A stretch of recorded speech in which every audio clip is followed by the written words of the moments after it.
you for joining Latrobe BPW and our new series, latest series, Find Your Voice, Share Your Story. I'm your host, Fairy Grace.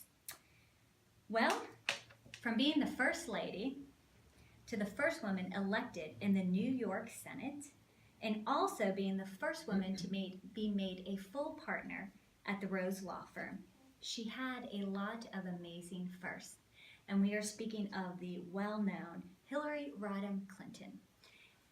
Whatever your political affiliation or how you feel, we want to honor Hillary because she was a woman that went after so much and became and made history in so many different ways. But I want to honor the fact that she came against a lot of resistance in making these accomplishments. If you didn't know, when Hillary was a young girl, she was writing to NASA and she said, "How do I become an astronaut?" Well, NASA kindly replied that there was no program for a female astronaut and that they don't contemplate on any such plans. Well, if that isn't crushing enough as a young girl in her dreams, she was accepted into Harvard Law and Yale, to which her friend introduced her to a professor at Harvard Law, and she said, said to him, "Hillary is thinking about coming to our school or going to the competitor. What advice do you have?" To which the Harvard professor said, "First of all, we have no competitors. And second of all, we don't need any more women." Ouch. Needless to say, she chose Yale, wisely so. With me today are two amazing ladies that I want to see if they've had any firsts in their life becoming what they need to in life. This is really long. Okay. Is our state representative, and I'm also afraid of the producer director, Angela. Here we go. Teresa Boston, our state president, and also Dawn Berkebile, our state president-elect. Thank you, ladies, for joining. Thank you for having us. Yes. All right, so do you ladies have any firsts, and did you find opposition in it like Hillary did, but you still persevered? They're looking because that's not one of the questions. That wasn't right. And we have no budget for editing. So if you would like to see a smoother video, donate in the bottom that you would like to pay someone to edit different things. So no first? No first. No. No, nothing I can think of. Nothing that I was the first of. I'm the firstborn in my family. I'll take it. We are. I am trying right now for a first.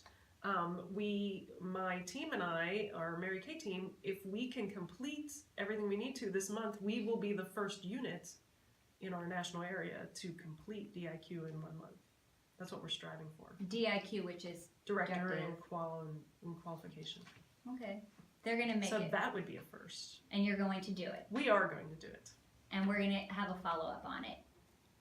Yeah, because you're going to do it. So look for that video. We'll have a link like right about here that shows that she actually accomplished it. You know what you have to do? You have to set a deadline. Yeah. No, you're holding me to it. Okay.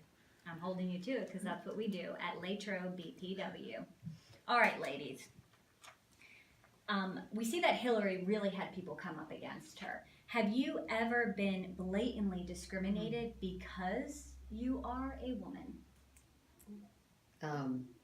I feel that I think I was early on in my career. I'm a pharmacist and I managed a store, and it was a small store, but it was my first store to manage.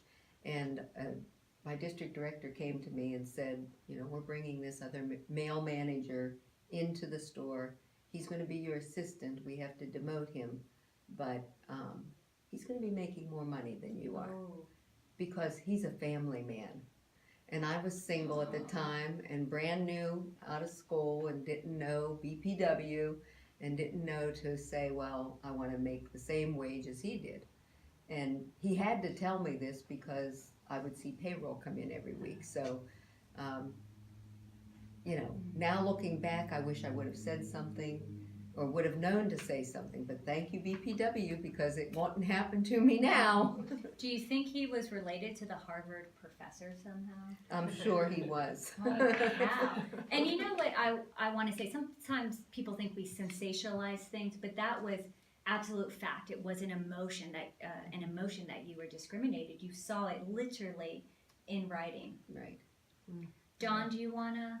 Yes, I because my background is as an analytical chemist. I've always worked with men, and so I have a whole list of them. One that stands out in my mind, and it's somewhat humorous but not humorous.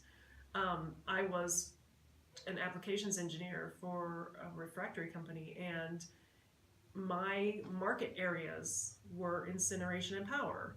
And every year there was this big incineration conference, and it traveled around the United States. And I always attended it.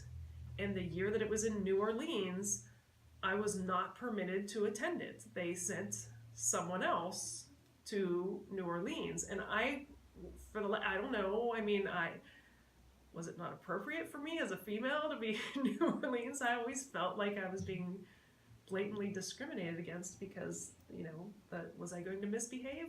I don't know. Maybe. Probably. Did I look like a bean catcher? I don't know. But my boss did not let me. He did not let me. And there were other incidents where I think he was kind of more protecting me, but it was still blatant discrimination. Maybe he was protecting me so that from the other people that were going to be there. I don't know. But it was obvious. I mean, for 3 years prior to that, I went to that conference, and the year it was in New Orleans. And it wasn't like I had another travel commitment that if there was a conflict. It was just, you're not going this year. Well, maybe if he's watching, he can comment below and say why you were not allowed to go. Because I'm curious to that answer. I've never been to New Orleans. I was really looking forward to going for the first time. As you should. Yeah. Teresa, did you have a dream as a child that you gave up because maybe somebody influenced you in a negative way? No, I joke about this. I've always wanted to be a pharmacist. I had an uncle pharmacist, a cousin's pharmacist, multiple cousins pharmacists. But my joke now is because I have so many friends that are of retirement age who were school teachers. I always wanted to be a school teacher, to be off in the summer. I mean, I say that now. And now that my girlfriend's retired and tells me she spends the summers at the swimming pool and I'm still working, I wish I were a teacher. But I love pharmacy. I did love pharmacy, and my uncle working in his pharmacy, he was what kind of made me, like from 8th grade on, I was going to be a pharmacist. So. Well, I think that's beautiful. As a young child, you wanted to be a chemist. No one told you you couldn't, and you're succeeding that. You wanted to be a pharmacist. No one told you you couldn't, and you're succeeding in that. So that's inspiring to women here. Well, I want to quickly have the ladies, since you are state president, you're our state president-elect, and I want our viewers to come to our BPW meetings, see what it's all about, so they can be encouraged that maybe someone did tell you you couldn't do something as a young girl. We want to tell you that it's not too late and how you can go after that and how we will support you and also help you accomplish some of your first. So ladies, if they want to come to a BPW meeting, how has BPW changed the view of women in the workplace? I think we work to make that change. We sponsor programs like the Unhappy Hour, which we try to make people more aware of pay inequity. And I think that just doing things like that, making sure they know what our mission is letting people know that BPW is there to support them in the workplace. And if they find that it's not right, there are resources to help you. Yes. So they don't encounter something like you did years right. ago, and there wasn't a support system to give you what you well deserved. You weren't asking for more, you were just asking your fair share for what you do. And Dawn, state president-elect. You know what? I think we give women a voice. We give them a platform to stand on, and we help empower them to success. It's a fantastic organization.